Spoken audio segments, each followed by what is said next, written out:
Hello everybody, I hope you're having a wonderful day, and today I would like to share with you all my final thoughts on the Kizer Knives Porcupine. I'm going to tell you guys right off the bat, this is going to be a highly recommendable ultra budget knife. On this channel, what I consider to be an ultra budget knife is floating, under or around, I suppose, the $50 price range. For a typical budget knife, where you have more enthusiast elements is around $100 or so, preferably under, and then enthusiast territory is 100 and over.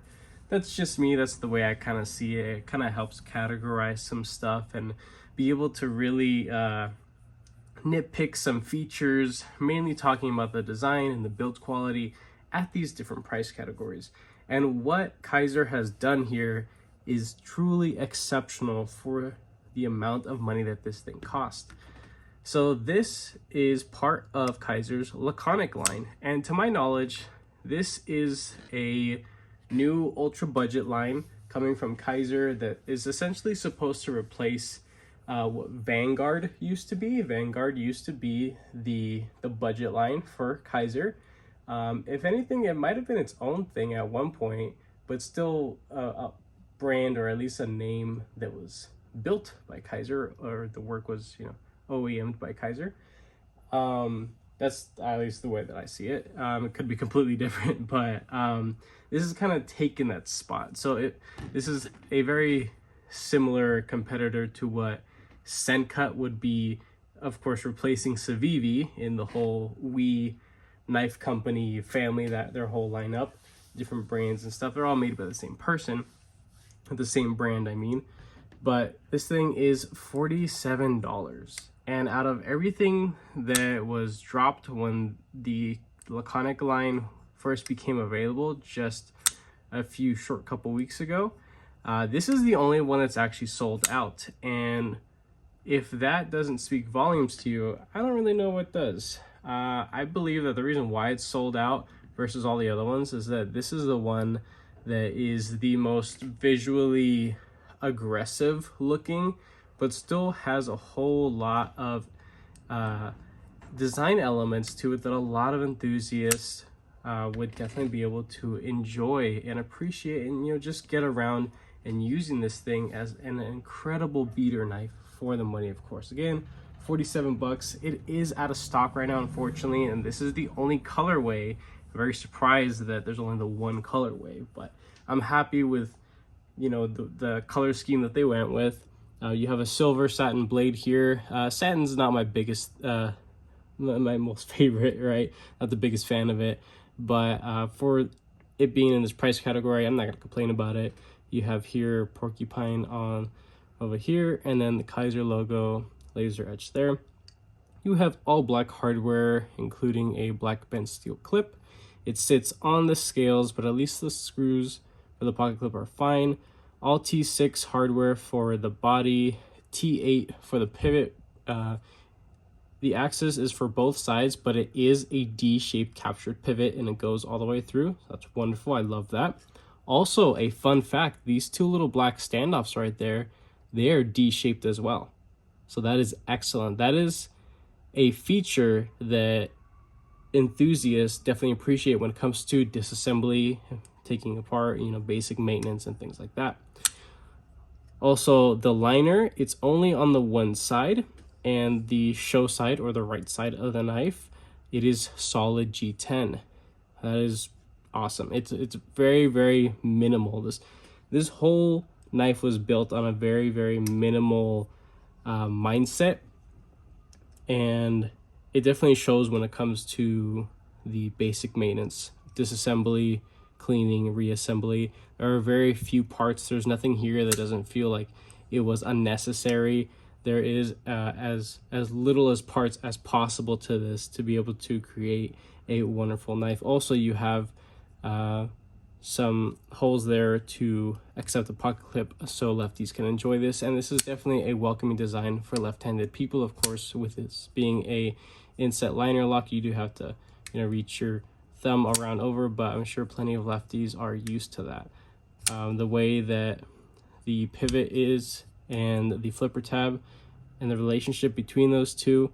It's a very low profile flipper tab, but because it is very well gemmed all the way around, it's very comfortable. It's very, you can definitely flip this out quite confidently, and with not a whole lot of, you don't really have to put a lot of intent or a lot of thought behind it. It's gonna come out regardless. The detent is extremely well tuned.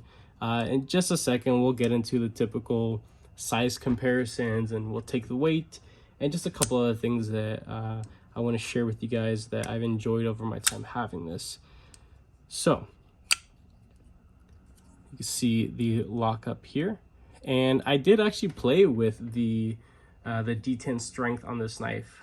At first, when I got out of the box, personally I felt like the detent was extremely far too light, and as I started to break in, it became really light. So what I did was I actually disassembled it, pushed the liner over.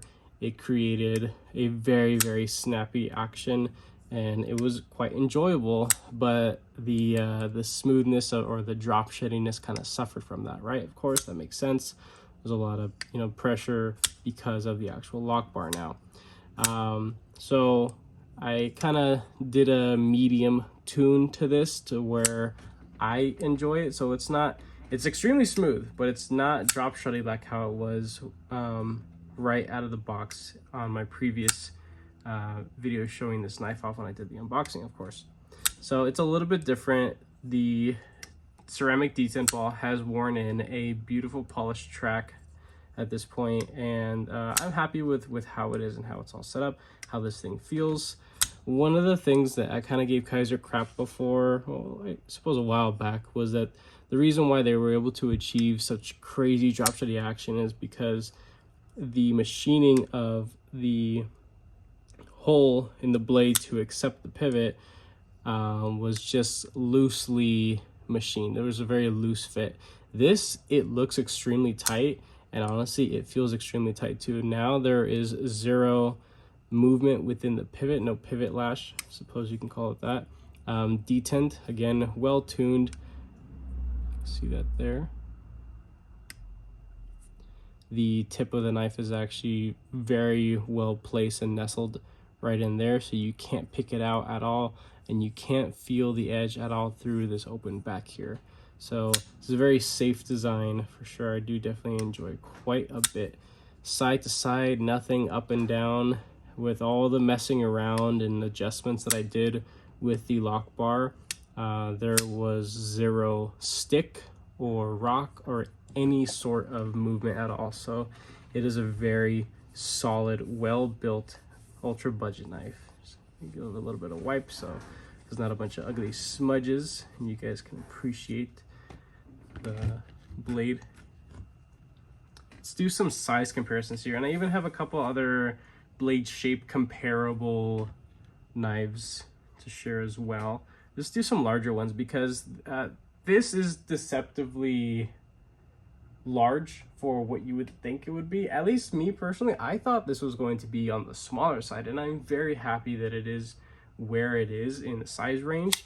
Here we have a Spyderco PM2, and as you can see, it is pretty darn close to the overall length of a PM2. That is honestly pretty impressive. A lot of people would consider the PM2 a full-size knife, a large knife. Here we have another large knife over here. This is the WE Knives Praxis. Of course, completely different blade shape and all, and it is definitely overall much longer than the Porcupine.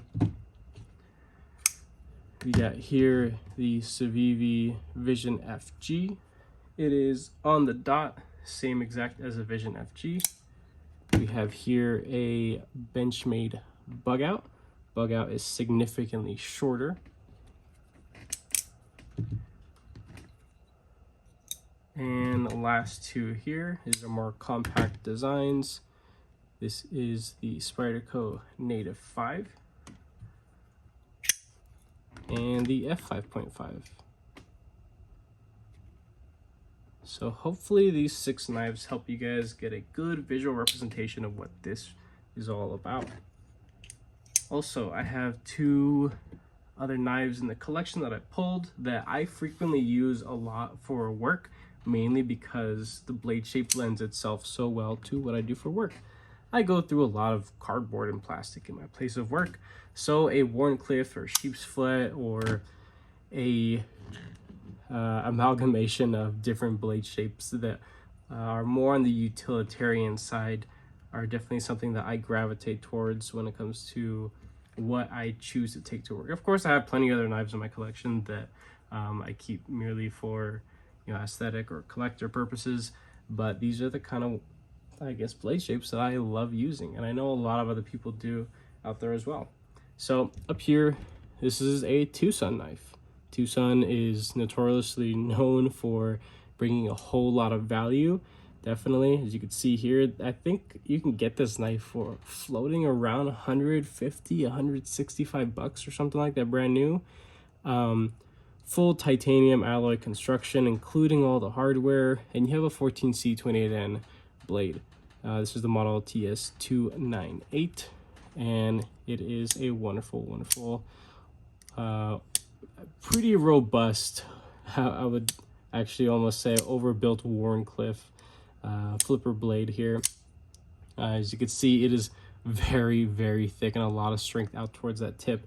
So this is a Wharncliffe pokey blade that you can, if you ever found yourself in a situation where you might need to do a little bit of prying or maybe some side to side movements or just cutting thicker material with a little bit of shape in whatever cut that you're making, I wouldn't feel too nervous about. The Porcupine kind of finds itself in between when it comes to thickness. And this here at the bottom, this is the Elementum Wharncliffe. This is the latest and greatest one, of course, with the traditional flipper, but now with studs and an incredibly deep hollow grind. But the blade stock thickness on this is, I would say, just as thick as the Porcupine, but it is ground so freaking thin, I wouldn't do any sort of side to side movement with this because the tip is so just so slender. It's so fragile looking. And I'm not saying that it's going to snap off with regular use, but of course that is something to think about when you're shopping for a beater work knife, right?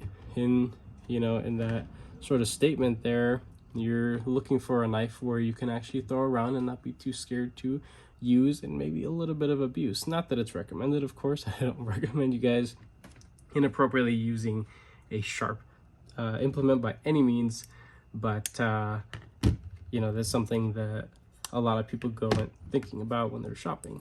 So like I said, in comparison, the Tucson is significantly thicker with blade stock, and the Elementum is right about the same, but this is flat ground, this is hollow ground, so it comes to a very thin right behind the edge right there.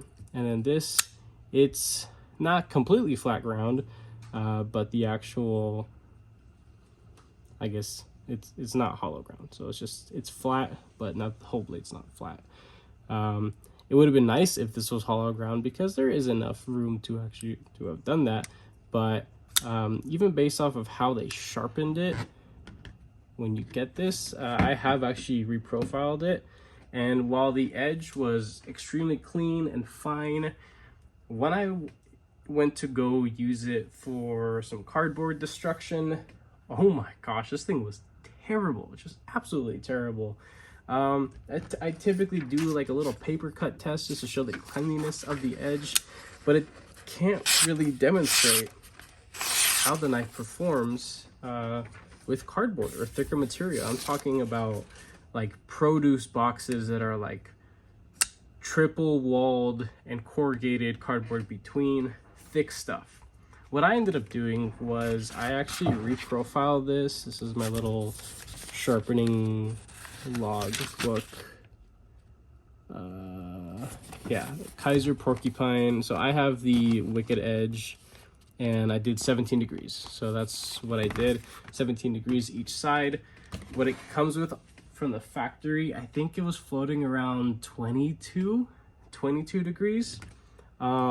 So it wasn't too difficult to chew off all that material, because this is coming with, you know, budget blade material. This is 9CR18 MOV. It takes a wonderful edge, but the edge retention is, of course, subpar, this being a budget knife, right? Let's get the weight on this, and then we'll do some more blabbing about this. 3.3, nothing to complain about there. Absolutely wonderful. Again, as I mentioned before, there is nothing about this knife that feels like things were forgotten. I don't have a whole lot of major critiques. If anything, would probably just be some personal preferences. There is some meaningful jimping here on the spine, but it would have been nice if it actually extended all the way up here, just because in the choke up position, my thumb kind of overshoots that a little bit. It would have been nice if it was there. The fact that they put any at all in this price point, I'm still thankful for what it is.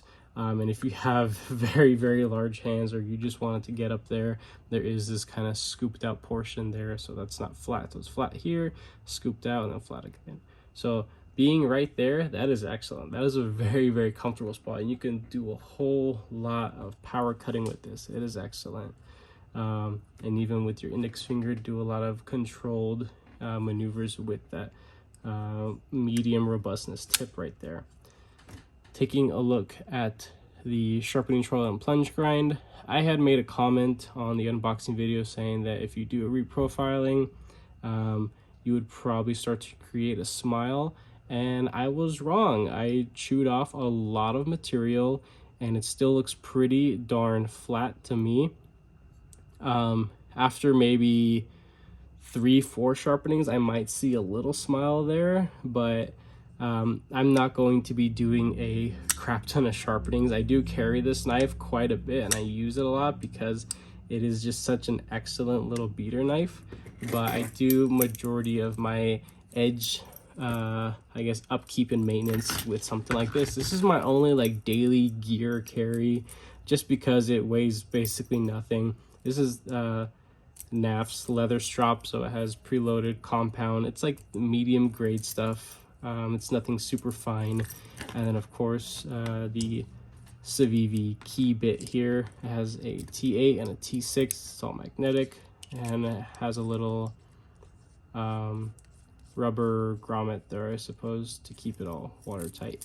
And this is just a RGT Spyderco clip, or failed Spyderco clip, just for fun. But this is what I use, and it's honestly an excellent carry, an excellent pair. After, you know, a day of use, just, you know, a couple swipes in either direction, do your thing, put it away, and it goes back to being quite hair-popping sharp, which is quite impressive. Let's see if I could actually show off some of that. Yeah, that's nice. That's nice. Yeah, this is a definitely well-refined edge, of course, but you don't want to be doing any sort of like heavy use impact kind of stuff. If you go through a staple or go through a couple harder plastic zip ties, yeah, you're gonna get some rolled edges, maybe even some chipping. But to my knowledge, it is a pretty well-rounded super budget steel, so I can't really complain too much about it. So that's pretty much it. I would definitely enjoy seeing the Laconic line from Kizer kind of being the doorway into welcoming new designs, because what I've been noticing this year is that there are so many micro brands and companies that are pumping out these really wacky and not practical. Some of these designs are actually pretty ugly, non-functional, and really just for enthusiast purposes, and they're like 300 plus. Honestly, for me being an enthusiast, and I don't shy away from spending a good bit of money on a well-rounded enthusiast level pocket knife, I definitely think that a lot of knives and designs should be brought to the market in a budget form first, just to test the waters.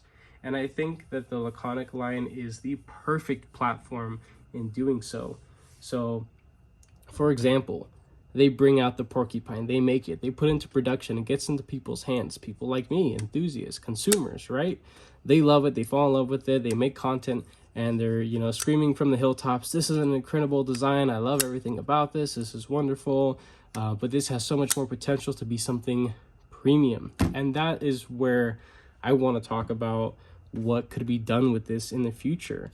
I think, of course, an upgrade in blade material would be quite welcomed for sure. If this was even brought into like the mid-range territory with some Nitro V or 154 CM or something like that, that'd be pretty cool. Maybe some shred carbon fiber and keep a little bit of texturing, maybe some fluting, that'd be cool. I think this design overall definitely lends itself well to really a wonderful everyday carry, well-rounded knife, definitely. So people who either, you know, work in a warehouse setting or even retail, this is a blade shape that a lot of people can definitely enjoy. And the way that everything is shaped, as it looks closed, it's a good looking design. When it's open, it does look aggressive. If you like Wharncliffes, you're gonna like this. This thing is incredible. The way that the flipper tab sits, it's only deployment method, but because of how it's shaped, it becomes essentially a very comfy, safe resting spot for your finger to get really choked up and close to that edge right there. So that's pretty much all I have to say about this thing. It's wonderful. I love it. It's gonna stay in the collection. I'm actually planning to do some RIT dye to the scales. I may do a teal or a purple or something like that. And of course, my traditional acid stone wash to the blade. I think it would be pretty cool to hide some use, because this is going to see a lot of pocket time. This is an incredible design, and I hope to see this become something greater than what it is currently. It would be welcomed into the hobby for sure. With that being said, I hope you guys enjoyed this little review. If you guys did, go ahead and leave a like down below. Subscribe if you aren't already, but if you are, thank you so much. I appreciate all your support and your patience, of course. I know it's been a little bit since I put out some content. Got sick, had some wedding stuff to do, working a lot, the usual excuses that I have to give. It's just, it is what it is. I make videos for fun whenever I have time, and I had some time to knock this one out, and I had a good time while doing it. So with that being said, I hope you all have a wonderful rest of your day.